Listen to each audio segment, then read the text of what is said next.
ଷଣ୍ଢପଥର SSD उच्च माध्यमिक विद्यालय वार्षिक उत्सव पालित।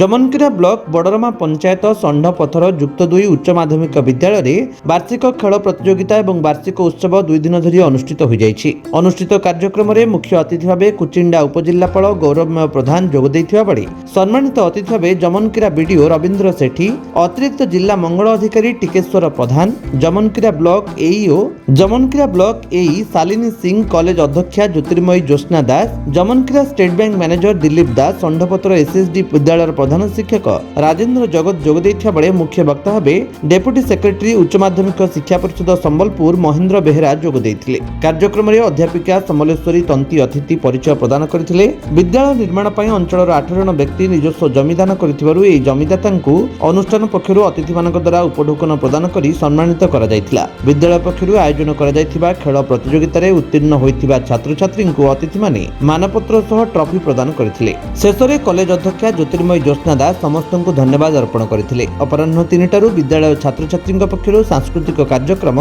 अनुष्ठित होइथिला। जमनकीरारु अब्दुल गुलाम कादिरक रिपोर्ट, विश्व विजय न्यूज ओडिशा।